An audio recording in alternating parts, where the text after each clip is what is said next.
estamos con el viceministro de Gestión Pedagógica, Juan Pablo Silva, del Ministerio de Educación. Institucional. ¿Ah? Institucional. Institucional, sí. Caramba. Bueno. Son nombres complicadísimos. El de la gestión, el de la gestión. El de la gestión. Bueno, comencemos con... hemos estado hablando precisamente de inversión, de niveles de inversión, de gastos y de gasto de inversión pública.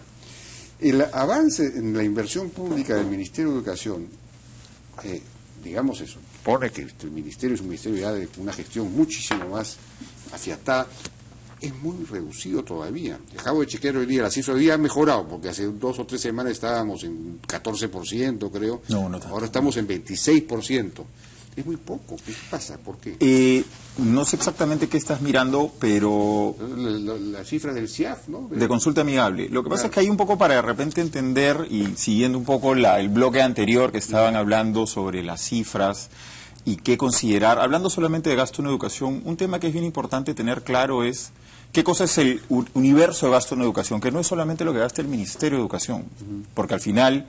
el servicio que se da en las regiones, en los municipios, claro, ellos también participan de ese gasto. Entonces ahí ¿ese tenemos... 26% incluye las regiones? Es que no sé exactamente dónde sale, pero yo he estado mirando antes de venir. ¿Dónde está mi producción? A ver, no. Pero podemos ir viendo, y además lo importante es que, y eso ligando el bloque anterior, es que todas estas cifras pueden ser consultadas en este momento por cualquier ciudadano en cualquier parte del mundo. Sector educación, 10 educación, PIA. Sector educación. PIA 1 millón o 1.621 millones, PIN 1.921 millones, ¿eso aquí corresponde al Ministerio? El sector educación corresponde... Eso no es el sector, es el Ministerio. No es solamente el Ministerio, el sector educación, y esa es ya nomenclatura más que maneja la clasificación que tiene el Ministerio de Economía, el sector educación incluye al Ministerio de Educación, pero también ahí están todas las universidades, está el IPD y otras instituciones, pero no están los gobiernos regionales. Claro. Para que tengas una idea de... O sea que es el Ministerio de Educación principalmente el que no está gastando. ¿Por qué no está gastando? Dentro del sector educación, el porcentaje de ejecución hoy, si vemos las cifras del Ministerio de Educación, está de todo el sector, de todo el ministerio, perdón, de todo el pliego, está alrededor del 42%. ¿Ya? Dentro del sector, dentro del Ministerio de Educación, el programa de infraestructura educativa del PRONIET, si quieres, es la unidad ejecutora más importante que explica la inversión del Ministerio. La ejecución de ese programa hoy está en 42%. Ya. Tiene que estar más alta. Ese es el programa que, quiere trabajar también con asociaciones público-privadas, con obras por impuestos. Lo ejecuta, participa, son otras las direcciones del Ministerio, pero forman parte de la política nueva de inversiones que tenemos. Un programa que ha comenzado a operar en septiembre del 2014. Ya, ahí el otro día leí las cifras de decir, el 30% de las escuelas o de los colegios no tiene electricidad, el 40% carece de agua, el 75% no cuenta con acceso a Internet. Son cifras pavorosas que siempre son históricas, pues, Así ¿no? es. Pero eso debería poder mejorarse, por ejemplo, con una APP que resuelva todo el problema del agua potable, encargarle, digamos, todo el agua potable de todas las escuelas, y así otra con la electricidad, en fin, no sé, esas cosas se podrían poder empaquetar y lo estoy escuchando a Pepe Escaffi decir estas cosas. No, sí, claro, Pepe Escaffi es alguien que promueve mucho y con razón. Pero digamos, pero eso no lo están haciendo ustedes. No, sí, pero ¿de qué manera? Para hablar un poco del primer punto de la brecha que tú señalas, efectivamente, como bien dices, eso responde en realidad a un abandono que ha tenido por décadas la infraestructura educativa. Y una de las razones principales de poder llegar a ese abandono pasa por, yo te diría, 2 cosas. Uno, la ausencia casi total de una política de mantenimiento. Tú haces, inauguras y te olvidas, claro, ¿no? Entonces te deterioran las cosas. Y por otro lado es que no ha habido un avance muy grande, o el que se necesita, en la infraestructura básica. Estamos hablando de telecomunicaciones, de acceso a agua potable y saneamiento. Ha habido mucho avance, pero todavía no el que se necesita, que te permita, pues, conectar gran parte de estas escuelas que se encuentran además en zonas rurales y alejadas, que han sido inclusive edificaciones construidas por los padres. Entonces, ¿qué es lo que se está haciendo ahora? Una de las salidas es tener a la nueva modalidad de asociaciones público-privadas y obras por impuestos para que se sume a las diferentes formas de ejecutar la inversión pública. Pero por otro lado, nosotros estamos, y ya se mencionó, introduciendo un incremento sustancial en términos del presupuesto que nosotros estamos destinando y que se está ejecutando para mejorar estos colegios a nivel nacional. Para que tengas una idea, y regresando un poco a tu primera pregunta, porque yo creo que es importante tener de qué estamos hablando cuando hablamos de gasto en inversión en educación. No es solo el gasto que realiza el Ministerio de Educación, que explica una parte, aproximadamente el 15%, un poco más tal vez, sino tenemos que ver todo lo que están haciendo gobiernos regionales y locales para atender la infraestructura educativa. Para que tengas una idea, ahora en el 2014 nosotros cerramos con una ejecución en inversiones solamente en los niveles de inicial, primaria y secundaria, un poco mayor a 3.000 millones de soles, ejecutado. A nivel de en todos los niveles. Así es. Regional y local también. Así es. Porque básicamente es el nivel regional y local los que construyen. Principalmente. Exactamente. Y son quienes tienen la responsabilidad. Eso se ha caído este año de una manera pavorosa, abismal, la inversión de los gobiernos subnacionales. Lo que tú estás viendo es el porcentaje de ejecución, no tanto el monto de ejecución. Porque recuerda que ahorita lo que estamos haciendo es introduciendo una nueva cantidad de recursos adicionales, digamos... ¿Y eso se está ejecutando? Estamos ahorita alrededor de... En regiones están un poquito más abajo, pero no tanto, ¿ya? Pero ahora hemos estado revisando y ahí podemos explicar cuáles son las políticas que nosotros estamos diseñando desde el Ministerio de Educación para poder ejecutar la mayor cantidad de recursos. Nosotros estamos, como te decía, alrededor del 40%. Y lo que nosotros buscamos es, por el lado del Ministerio, tener todo un sistema de seguimiento, proyecto por proyecto, que nos permita ver en qué situación están y anticiparnos a los problemas de manera que nosotros podamos ejecutar el 100% de los recursos. Recuerda que el año pasado este programa del PRONIET, que comenzó a funcionar en septiembre del 2014, ejecutó el 99%. Yeah. Eso nunca ha pasado, el 99%. Pero ¿cuáles son los mecanismos para lograr... Digamos, la descentralización ha creado un problema muy serio. Ha quizás resuelto algunas aspiraciones, en fin, de acuerdo. Pero hay un problema de gestión muy serio, ¿no es cierto? Entonces, políticas como las de salud, educación, a veces se cortan, se truncan y no se pueden ejecutar porque son autónomos por los gobiernos regionales y locales y muchas veces no tienen capacidad de ejecución. ¿Eso cómo lo resuelven? Bueno, es un tema definitivamente complejo. Entonces, ahí estamos haciendo varias cosas y déjame mencionarte dos. Una tiene que ver con tratar de, desde el punto de vista de este programa de infraestructura, instalar oficinas de soporte que le den asistencia técnica a los gobiernos regionales y locales para poder avanzar más rápido en la ejecución. ¿Y eso lo ha hecho? Sí, ya se está haciendo. Y lo segundo tiene que ver con justamente lo que estabas mencionando hace un momento de las asociaciones público-privadas y los mecanismos de obras por impuestos. Porque lo que nosotros tenemos que buscar no es una forma de gastar, sino lo que nosotros tenemos que buscar es lograr resultados de la manera más eficiente que hay. Entonces, acá lo que estamos buscando con la introducción de las asociaciones público-privadas y los nuevos mecanismos de obras por impuestos financiados por el Ministerio de Educación es ampliar el abanico de posibilidades para poder ejecutar y cerrar esta brecha de infraestructura que alcanza los 60.000 millones de soles. Sí, pues. 60.000 millones de soles. Y hemos hecho avances significativos en términos de cuánto estamos incorporando con esta nueva modalidad de asociaciones público-privadas y obras por impuestos en educación. Para que te hagas una idea, en obras por impuestos, en el 2013 se habían comprometido 13 millones de soles en todo el país, en obras por impuestos, en un año, en proyectos. En el 2014, con los fondos de las regiones, esto subió a un poco más de 100 millones de soles. Ahora estamos añadiendo a esos 100 millones de soles 135 millones de soles que estamos financiándolos directamente desde el Ministerio de Educación. Porque, si me permites, antes el esquema de obras por impuestos, estas son las innovaciones que hemos introducido, tenían que financiarse con los recursos de las propias municipalidades, ¿no? Entonces ahí tú competías un poco con el alcalde quiere ejecutar él sus recursos. Entonces ahí las empresas que querían entrar bajo este esquema tenían que negociar y convencer.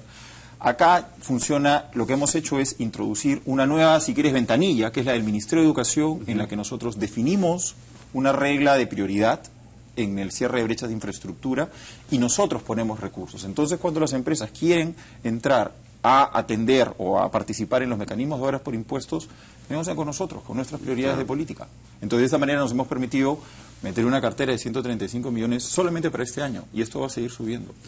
Ahora, esto nos lleva de alguna manera al tema de gestión, que es un tema muy serio. Bueno, estamos hablando en realidad de gestión en este momento. Pero la gestión va desde el manejo de la gestión misma de la escuela, porque una escuela es un Es como una pequeña empresa, una Así empresa, ¿no? Que tiene que tener pues un manejo propio, autónomo, un proyecto, en fin, medición de resultados y todo lo demás, hasta, en fin, todo el sistema, las UGELs, cómo hacer un seguimiento, un monitoreo, un control desde el centro de respecto a lo que está ocurriendo en este sistema descentralizado. ¿Qué avances hay ahí? Importantísimo, porque ahí hay que decir, de repente como contexto, para poder dar algunas cifras que ubiquen el nivel de la problemática. Efectivamente, estas escuelas son como una empresa, es una unidad sumamente compleja de administrar. Claro. Y los profesores, y los directores, que son, digamos, los gerentes, los que están a cargo de que funcione una escuela, están dotados de escasos recursos. Para que tengas una idea, nosotros tenemos a nivel nacional cerca de 50.000 escuelas. ¿Ya? Y el número de trabajadores administrativos que acompañan a este gerente o a este director que tiene que administrar el colegio y todos los objetivos pedagógicos y de aprendizajes, requiere pues un personal que lo acompañe, ¿no? Alguien, para empezar, que le abra la puerta si tocan el timbre, un tutor que le pueda dar reforzamiento, asesoramiento a sus profesores, personal administrativo, etcétera. Ese personal de soporte para las 50.000 escuelas, son 50.000. Es menor que 50.000. Tenemos 30, con ajustes llegamos a 35.000. O sea, ni siquiera uno por escuela. No. Y con eso se las tiene que agenciar el director. Entonces, ahí lo que estamos haciendo nosotros es comenzar a, por un lado, a dotar de los recursos que les permitan a los directores centrarse en lo más importante, no abrir la puerta si tocan el timbre, sino en la gestión propia del sistema, de que opere y que logren las metas de aprendizaje. Entonces, ahí estamos introduciendo recursos que doten, poco a poco, de estos recursos deficitarios.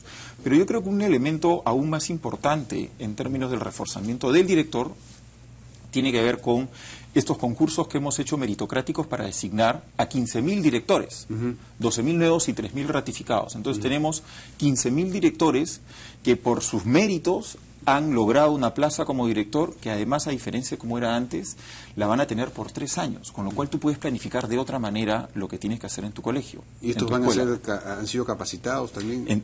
Así es. Entonces, este esquema de meritocracia en que le das la plaza por 3 años viene acompañado de una serie de recursos. Uno de ellos es con todo un programa de supervisión, especialización, que es como que tengas una formación inicial de director, porque no existe una carrera de director. Entonces, lo que estamos haciendo desde el Ministerio es casi que crear esta carrera de director y que todos estos directores que ya han sido ratificados van a entrar con este proceso que se está comenzando a implementar este año. Pero ahí no acaba. Entonces, tenemos la selección meritocrática, tenemos los recursos en términos de capacidades que les estamos comenzando a dar, pero además ya estamos permitiendo darle a estos directores capacidad de decisión. Eso es lo que iba a preguntar, es decir, son directores que tienen pocas atribuciones, deberían tener más atribuciones, más autonomía para tomar decisiones. De eso se trata, finalmente. ¿Y qué decisiones van a poder tomar? Ahora, por ejemplo, están entrando en los procesos de selección para sus profesores contratados. Entonces, de esta manera, tú puedes ya gestionar tu escuela y participar en la cadena de, digamos, de elementos y de evaluación para tú escoger con qué profesor tú vas a trabajar. Eso es fundamental. Es fundamental, porque tú no puedes simplemente darle una plaza, darle mayores capacidades, pero si es que yo no puedo ejecutar las nuevas herramientas, de nada me sirve. Son esas las cosas que estamos implementando en términos de la gestión de escuelas, pero tú preguntaste también de si es que estamos avanzando en términos del monitoreo y del seguimiento a qué está pasando en la escuela. Bueno, seguimos conversando con Juan Pablo Silva, entonces, que es el viceministro de Gestión Institucional del MINEDU, del Ministerio de Educación. El tema del monitoreo, ¿cómo lo van a resolver? Efectivamente, entonces, como decíamos, una parte es dotarle de los recursos y las herramientas a los directores para poder operar mejor las escuelas, pero nosotros, desde el Ministerio, también tenemos que tener un seguimiento de cómo están avanzando las escuelas como unidad central del análisis. Lo que hemos comenzado a implementar desde el Ministerio de Educación es un equipo de seguimiento de escuelas, que ¿en qué consiste? Nosotros vamos a hacerle el seguimiento al cumplimiento de metas a todas las escuelas a nivel nacional. Y tenemos un equipo que hoy, mensualmente, está tomando información y reportando al Ministerio a través de tablets y de ya todo un sistema que tenemos ya desarrollado, información sobre cómo van avanzando las escuelas en diferentes aspectos, en temas de infraestructura, en temas de contratación de docentes, de acceso a materiales, de capacitaciones, etcétera. ¿Cómo es que funciona este sistema? Entonces, tenemos un conjunto de monitores ya que están desplegados a nivel nacional y que tienen asignadas escuelas. Y la idea es poder ir al 100% de las escuelas urbanas en un año y al 100% de las escuelas rurales en 2. Pero la manera como nosotros estamos desarrollando este sistema de seguimiento nos va a permitir que mensualmente nosotros vamos a poder tener un nivel de representatividad a nivel de las UGELes. Las UGELes son estas instancias, si quieres, provinciales de gestión educativa. Entonces podemos tener una idea de, por ejemplo, cómo van las UGELes de Ayacucho, las UGELes de Lima, las UGELes de Tumbes, y comenzar a comparar y poder tomar medidas correctivas. Las UGELes requieren una reforma porque hay mucha corrupción ahí, ¿no? Ahí se necesita una profesionalización, no sé. No, ahí se requiere. Además, si vas a descentralizar poder al director, necesitas menos UGEL. Hay que replantear el rol de cada una de las instituciones. Efectivamente, como decíamos hace un momento, un elemento central es darle poder al director de decisión y de gestión, y que él esté orientado básicamente a administrar y promover los aprendizajes, que es el eje central. Entonces, ahí lo que nosotros estamos buscando es que en las UGELes, que si quieres es el lazo entre el gobierno central, el Ministerio de Educación, los gobiernos regionales y las escuelas, tengan un nivel de seguimiento más que de participación en las decisiones dentro de la escuela. Monitoreo también. Entonces, lo que nosotros estamos buscando hacer en las UGELes en realidad también es una reforma grande, y es un tema muy complejo, que pasa por, y ese es uno de los temas yo creo que tenemos que seguir profundizando en el Ministerio, que es el uso de tecnologías de información e integración de sistemas, para que ni los profesores ni los papás pierdan mucho tiempo, ni los propios trabajadores de las UGELes también pierdan tiempo en términos de la cantidad de trámites que tienen que hacer para sacar un certificado. Por ejemplo, ahora un profesor que quiere solicitar una asignación porque ya cumplió 30 años de servicio, tiene que entregar una cantidad de papeles, y esto demora y puede demorar un año en que se lo acepten, etcétera. Entonces, una de las cosas que estamos haciendo ahí es justamente tratando de fortalecer los sistemas de información, integrándolos con la mentalidad de que los procesos que se desarrollan a ese nivel, sean transparentes, porque al tú traer sistemas de información y, por ejemplo, que la información sea acceso a todos.